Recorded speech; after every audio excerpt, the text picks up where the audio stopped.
जय श्री कृष्ण। मैं हूं पंडित सुनील भारद्वाज, ज्योतिष वैद्य और वास्तु विशेषज्ञ।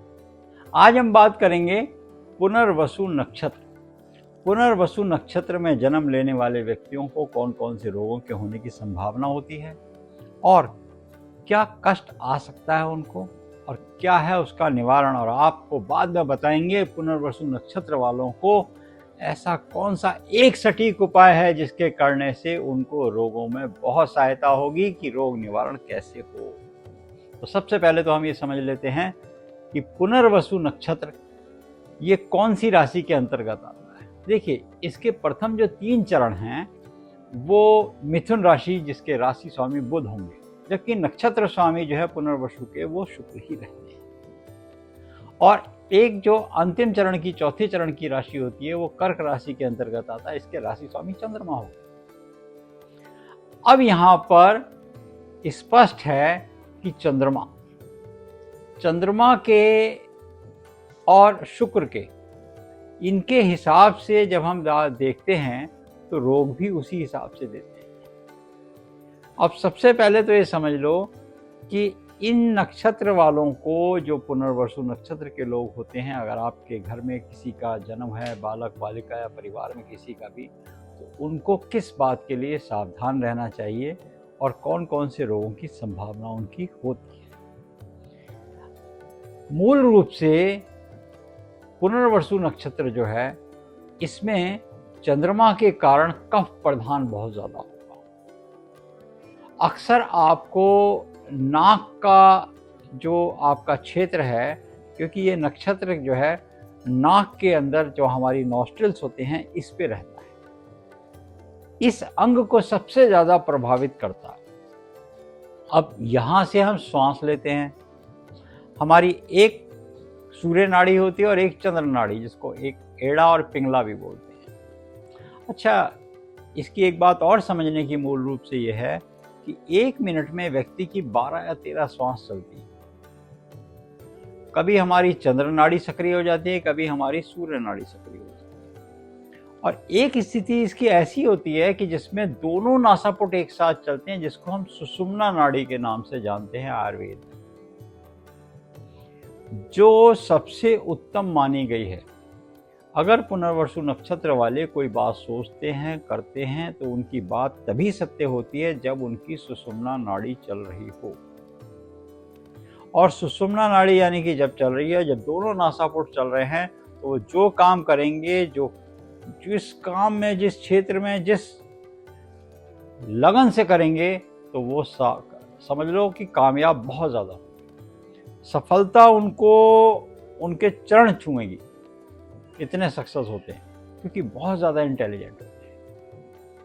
अब इनको उसी हिसाब से, जैसे हमने बताया, नाक के क्षेत्र में जो नासापुट हैं उनमें दोनों में, क्योंकि सुषुम्ना नाड़ी की अवस्था अगर नहीं चल रही हो, कभी चंद्र नाड़ी चल रही हो तो उस समय कभी सूर्य का प्रकोप हो जाए, या सूर्य नाड़ी चल रही हो उस समय चंद्रमा का प्रकोप हो जाए, या दोनों नासापुट जब ब्लॉक हो जाते हैं, कभी कभी इनको सांस नहीं आती है, इनको कफ की प्रॉब्लम हो जाती है, कभी कभी नाक से सांस नहीं आ पाती, मुंह खोल के व्यक्ति सांस लेता है, तो वो स्थिति में कौन कौन से रोग इनको देखे गए। देखिए, इनको गले की प्रॉब्लम, क्योंकि नाक का संस्थान हमारा हृदय के पास से होके गुजरेगा, ये होगा हमारा, जिसमें हम बोलते हैं लंग्स।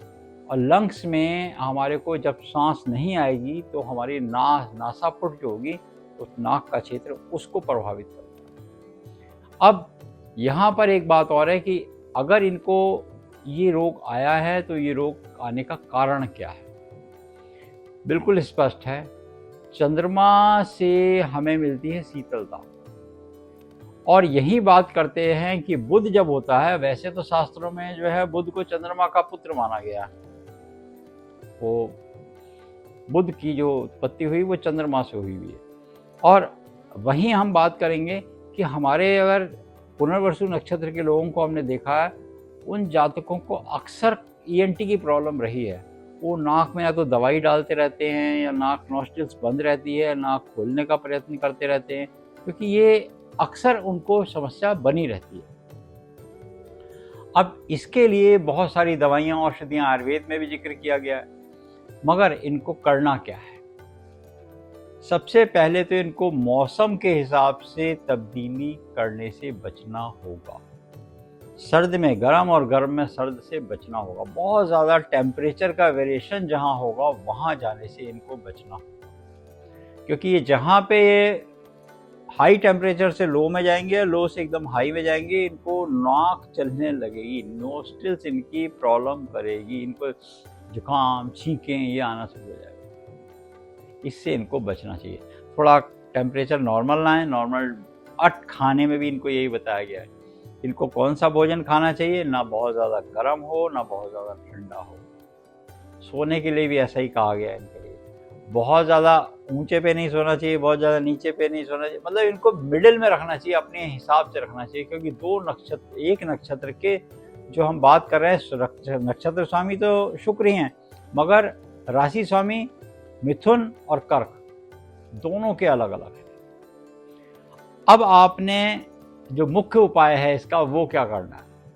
अगर आप आक के पौधे की जड़ या आक का श्वेत पुष्प ले लें और रवि पुख्य योग में जब रविवार आए और पुनर्वसु नक्षत्र हो तो उस समय आप इसको बाजू में बांध लें। ये बड़ा अच्छा उपाय है इसका। दूसरा, बुधवार के दिन, अब ये थोड़े समय तक, अधिक लंबे समय तक है। बुधवार के दिन आप जो है 17 रुपए की हरी सब्जी ले लें, क्योंकि 17 वर्षों की महादशा बुध की होती है, और वो कम से कम 17 बुधवार तक ही दान दे दें। या एक बार अपने नक्षत्र के, जब नक्षत्र आए उस नक्षत्र को वजन, अगर बुधवार मिल जाए, पुनर्वसु नक्षत्र हो और बुधवार आ जाए, वो पंचांग से आपको पता चल जाएगा, उस समय अपने वजन के बराबर हरा चारा गौशाला में। ये बड़ा अच्छा इसका उपाय है। इसके करने से आपको नॉस्ट्रिल्स की प्रॉब्लम है, कान की प्रॉब्लम है, ईएनटी की प्रॉब्लम है, आपको हृदय से रिलेटेड कोई भी प्रॉब्लम आ रही है, या आपकी कहीं ना कहीं लंग से रिलेटेड कोई भी प्रॉब्लम आ रही है, जिसमें सांस लेने से समस्या हो रही है, कभी कभी दम घुटता है, तो वो दोनों क्षेत्रों में है, तो उसमें कहा गया है कि आपको ये उपाय करने में बहुत एकदम शांति मिलेगी। ऐसा लगेगा कि आप जो औषधि लेते हैं, अगर आप कोई औषधि का सेवन करते हैं तो उसमें भी आपको बहुत शांति मिलेगी, और कहीं ना कहीं आपके रोग निवारण में आपको सहायता होगी। जय श्री।